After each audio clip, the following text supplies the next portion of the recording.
राष्ट्रीय जनतांत्रिक गठबंधन की राष्ट्रपति पद की उम्मीदवार द्रौपदी मुर्मू ने प्रदेश के सांसदों और विधायकों से भी समर्थन की अपील। कहा, देश सेवा के लिए रहेंगी हमेशा तत्पर।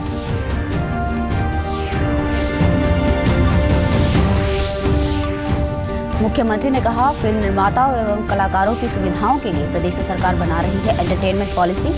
हरियाणा और पंजाब की संस्कृति को बढ़ावा देने के लिए पिंजौर में स्थापित होगी फिल्म सिटी।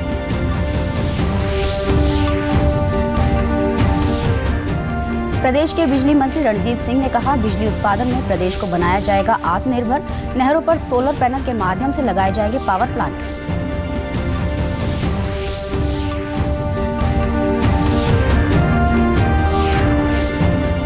और देश में पिछले 24 घंटों में मिली कोरोना संक्रमण के 17,000 से अधिक नए मामले, वहीं 14,000 से अधिक मरीज हुए स्वस्थ। प्रदेश में सक्रिय है 2,000 से अधिक मामले। नमस्कार, मैं ममता रानी। अब समाचार विस्तार से।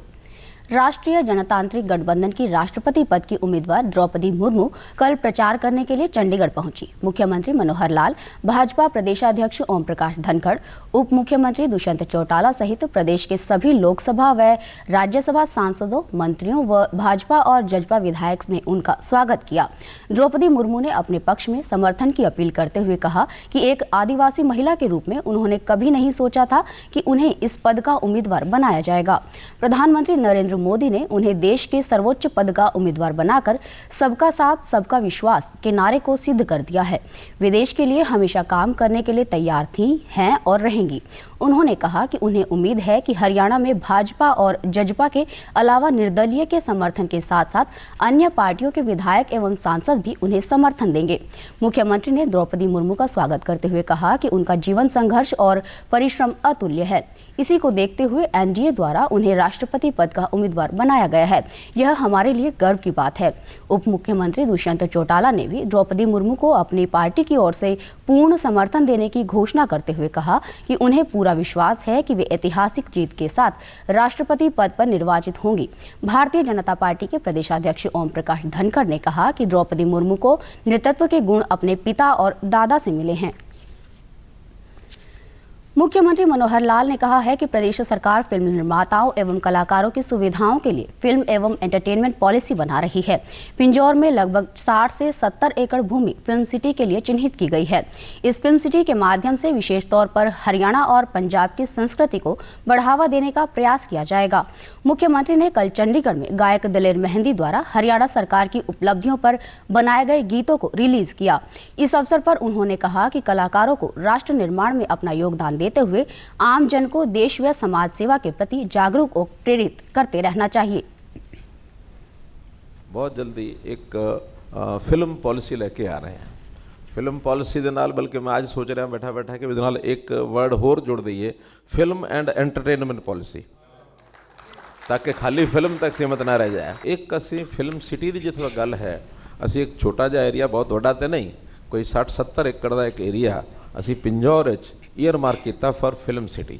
पंजाब और हरियाणा दोनों के कल्चर को किवें अगे वधाया जाए, भावें वो फिल्मां दे राही है, भावें एंटरटेनमेंट के होर तरीके ने उन्होंने राही है। इस रीजनल जी आइडेंटिटी है साड़ी वो बनी रहे, तो उस करके उहदी पॉलिसी बनावांगे, उन्होंने लॉन्च करांगे ठीक नाल। इस अवसर पर उपस्थित हरियाणा और पंजाब के कलाकारों ने कहा कि हरियाणा विकास के नाते से निरंतर आगे बढ़ रहा है और इसका सबसे बड़ा कारण है कि प्रदेश सरकार हर वर्ग का ध्यान रखते हुए जन कल्याण के लिए कार्य कर रही है।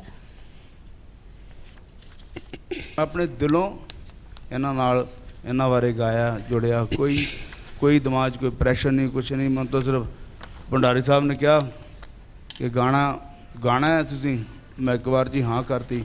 उस तो जो मैं सुर नूं मिलिया तुहाडे सामने ही है, इन्ने डाउन टू अर्थ, इन्ने मिट्टी नाल जुड़े हुए, इन्ने खूबसूरत गीत हरियाणे के उत्ते जो पिक्चराइज किए हैं ते दलेर साहब ने या कप्तान लाडी होना ने गाया है, बहुत ही खूबसूरत गाया है। तो उसकी पिक्चराइजेशन रोमी होना ने सारी टीम ने रल के बहुत अच्छी की है। मैं इस करके तारीफ कर रहा कि मैं ब्याह हरियाणे च होया, रहना पंजाब च। मैनू बड़ी खुशी है कि हरियाणा दे विच कोई इहो जिहा काम शुरू होया है जिहदे विच एक आस बनी है। सारी दुनिया विच घुम्मण दा मौका मिलिया है, कुछ माँ दे नाल ਕੁਝ ਆਪ, ਕੁਝ ਆਪਣੀ ਬੇਟੀ ਦੇ ਨਾਲ ਬੜੀ ਵਾਰੀ ਦੁਨੀਆ ਘੁੰਮ ਲਈ, ਪਰ ਜਦੋਂ ਹਰਿਆਣਾ ਦੇ ਵਿੱਚ ਐਂਟਰ ਕਰੀਦਾ ਹੈ, ਇੱਕ ਠੰਡ ਜੀ ਪੈਂਦੀ ਹੈ। जहाँ मुझे 1200-1300 रुपये मिला करते थे, उस टाइम पे एक लेडीज़ को प्रॉब्लम होती है वो टॉयलेट की होती है सबसे बड़ी। हम ऐसी जगह पे जाके स्टेज करके आते थे जहाँ दूर दूर तक जंगल झाड़ियाँ हुआ करती थी, उतरने में भी डर लगा करता था। उस चीज़ के लिए मैं आपका तहे दिल से शुक्रिया अदा करूँगी सर। आज जगह जगह पे आपने हमें टॉयलेट प्रोवाइड कराए हैं, आज हमें उतरने में दिक्कत नहीं है, हमें कहीं किसी से बोलने में दिक्कत नहीं है, तो मैं इस चीज़ के लिए आपका तहे दिल से शुक्रिया अदा करूँगी। प्रदेश के बिजली मंत्री रणजीत सिंह ने कहा कि प्रदेश सरकार द्वारा बिजली के मामले में पूरी तरह से आत्मनिर्भर बनाने के लिए गंभीरता से कार्य किए जा रहे हैं। प्रदेश में जहां नए पावर प्लांट लगाने की योजना बनाई जा रही है, वहीं सौर ऊर्जा पर विशेष ध्यान दिया जा रहा है। नवीन एवं नवीकरणीय विभाग द्वारा प्रदेश की नहरों पर सोलर पैनल के जरिए पावर प्लांट लगाने का प्रस्ताव बनाया जा रहा है। बिजली मंत्री ने आज सिरसा में पत्रकारों को बताया कि प्रदेश में बड़ी नहरों के दोनों ओर सोलर पैनल लगाए जाएंगे। इसके लिए बाकायदा डिजाइन तैयार किया जा रहा है।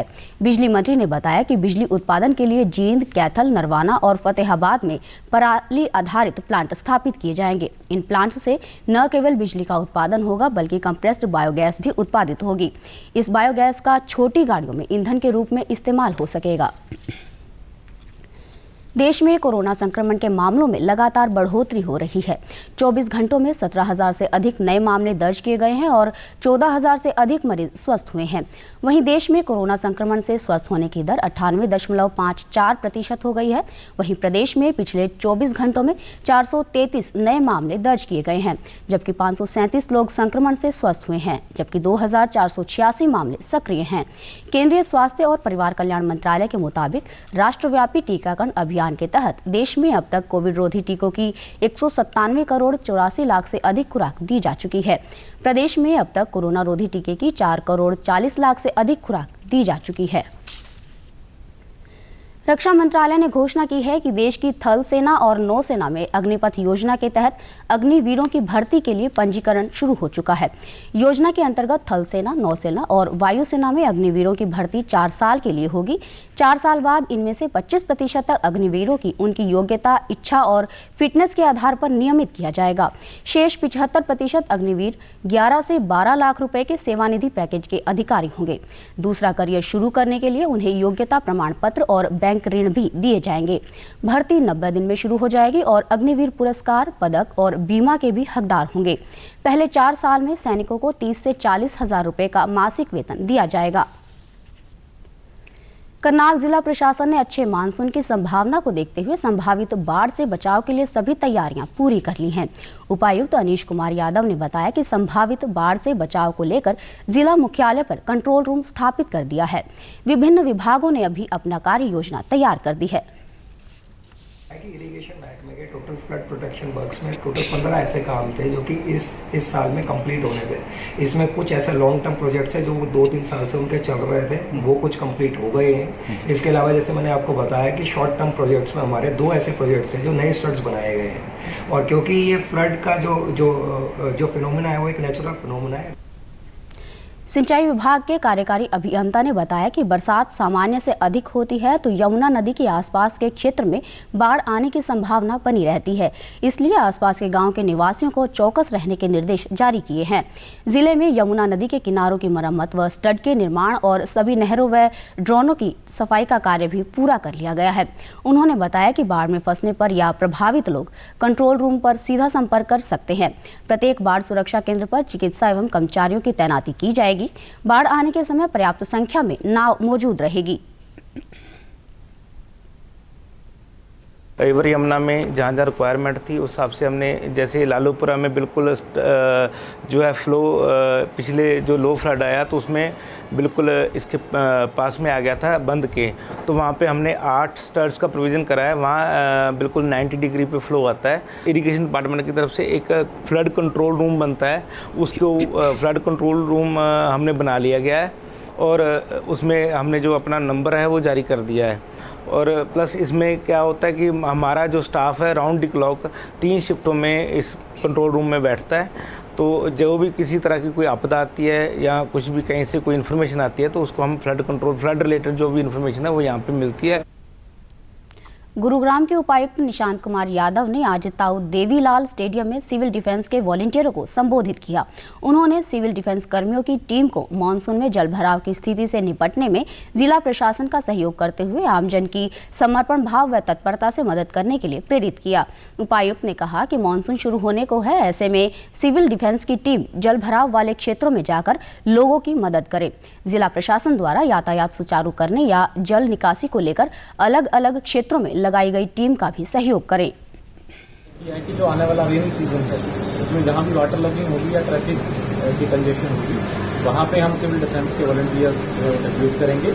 वो जल भराव की समस्या में भी मदद करेंगे और जो ट्रैफिक व्यवस्था बनाए रखने में भी ट्रैफिक पुलिस की मदद करेंगे। जो रिक्वायरमेंट होगी इसमें इक्विपमेंट्स के तौर पे वो हम उनको अवेलेबल कराएंगे और उनकी जो है प्रॉपर तरीके से ड्यूटी जो है एरिया वाइज वो बांटी जाएगी। ट्रैफिक पुलिस इनका कोऑर्डिनेशन कराया जाएगा। उपायुक्त ने कहा कि सिविल डिफेंस की टीम समाज सेवा के कार्य को लेकर अपना एक्टिविटी कैलेंडर तैयार करे, जिसमें वह प्रत्येक 15 दिन में समाज सेवा संबंधी गतिविधियों जैसे स्वच्छता, रक्तदान या पौधारोपण आदि में भाग ले। उन्होंने टीम के लिए आपदाओं जैसे आगजनी, जलभराव, भूकंप आदि से निपटने को लेकर प्रशिक्षण करवाने की आवश्यकता पर भी बल दिया। कोई ना कोई एक एक्टिविटी, चाहे वो प्लांटेशन है, ब्लड डोनेशन है, सफाई अभियान है, वो सिविल डिफेंस की टीम शहर के अलग अलग हिस्सों में करेगी ताकि जनसेवा की जो है भावना सब में बनी रहे और एक ग्रुप के तौर पे, टीम के तौर पे। प्रदेश के मुख्य सचिव संजीव कौशल ने राज्य के सभी उपायुक्तों और पुलिस अधीक्षकों को अवैध खनन करने वालों पर कार्रवाई करने के निर्देश दिए हैं। मुख्य सचिव ने कल चंडीगढ़ में वीडियो कॉन्फ्रेंसिंग के माध्यम से राज्य में अवैध खनन की समीक्षा बैठक की अध्यक्षता की। उन्होंने उपायुक्तों को निर्देश देते हुए कहा कि अवैध माइनिंग को रोकने के लिए अधिकारी एक्शन प्लान तैयार करें और उसे धरातल पर सख्ती से लागू करें। अवैध खनन वाले इलाकों में समीक्षा करने के लिए व्यक्तिगत रूप से स्थल का दौरा करें और अवैध खनन करने वालों पर कार्रवाई सुनिश्चित करें। पुलिस पेट्रोलिंग की गश्त को भी बढ़ाएं। मुख्य सचिव ने पुलिस अधीक्षकों को निर्देश दिए कि वे अवैध खनन के संबंध में पहले से दर्ज मामलों में भी कार्रवाई को गति दें और न्यायालयों में विचाराधीन मामलों में ठोस पैरवी करें। राष्ट्रीय प्रौद्योगिकी संस्थान कुरुक्षेत्र अपने 60वें वर्ष में प्रवेश कर गया है। इसी उपलक्ष्य में आज से डायमंड जुबली कार्यक्रमों की शुरुआत हुई। इस समारोह पर आयोजित समारोह में एनआईटी का लोगो जारी किया गया। कार्यक्रम में एनआईटी के अनेक पूर्व छात्र भी विशेष रूप से शामिल हुए। इस अवसर पर एनआईटी के निदेशक डॉक्टर बीवी रमना रेड्डी ने कहा कि वर्ष भर कार्यक्रमों का आयोजन किया जाएगा और अगले 5 वर्षों में एनआईटी कुरुक्षेत्र को नई पहचान दिलाने का काम किया जाएगा। एनआईटी कुरुक्षेत्र अपनी 60वीं वर्षगांठ पे पहुंचा है और यहाँ से हम कोशिश ये करेंगे कि आने वाले 5 साल में एनआईटी कुरुक्षेत्र का करिकुलम, एनआईटी कुरुक्षेत्र का जो कार्यशैली है, एनआईटी कुरुक्षेत्र में जिस हिसाब से हम अभी तक हमारा कार्यकलाप करते रहे हैं, उनमें थोड़ी सी बदलाव लाने की कोशिश करेंगे। बदलाव किस लिहाज से, जैसे अभी हमने देखा कि हमारे छात्रों का जितना भी टेक्निकल नॉलेज है वो तो अंतर्राष्ट्रीय स्तर पर जितनी भी हमारे बच्चे यहाँ से दीक्षांत लेके जाते हैं वो काफ़ी अच्छा काम कर रहे हैं। तो आज हमारे यहाँ पे डायमंड जुबली का इनॉग्रेशन हुआ है। डायरेक्टर सर ने अपने वर्ड्स कहे हैं और हमारे एलुमनाइज भी आए हैं कॉलेज में। हमारे कॉलेज का काफ़ी अच्छा इतिहास रहा है और हमारा यही प्रयास है कि आधुनिक युग का तक्षशिला बने। कॉम्पिटिशन्स भी रखवाए थे तो 3 प्रतियोगियों को इनाम दिया गया है एंड कैश प्राइज है। हम बड़ा प्राउड फील कर रहे हैं कि NIT Kurukshetra is going to be the first NIT in the country to implement blockchain based certificates, and we are going to be the proud partners. So it's a moment of pride for both our organization to be associated with NIT Kurukshetra.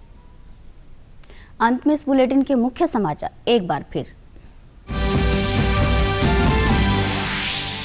राष्ट्रीय जनतांत्रिक गठबंधन की राष्ट्रपति पद की उम्मीदवार द्रौपदी मुर्मू ने प्रदेश के सांसदों और विधायकों से की समर्थन की अपील। कहा, देश सेवा के लिए रहेंगी हमेशा तत्पर।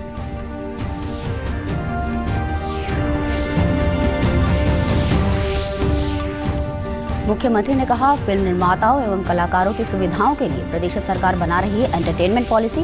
हरियाणा और पंजाब की संस्कृति को बढ़ावा देने के लिए पिंजौर में स्थापित होगी फिल्म सिटी।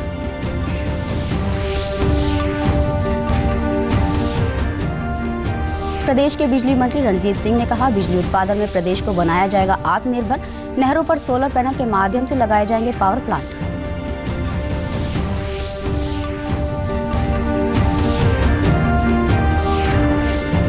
और देश में पिछले 24 घंटों में मिले कोरोना संक्रमण के 17,000 से अधिक नए मामले, वहीं 14,000 से अधिक मरीज हुए स्वस्थ। प्रदेश में सक्रिय है 2,000 से अधिक मामले। समाचारों में आज इतना ही। नमस्कार।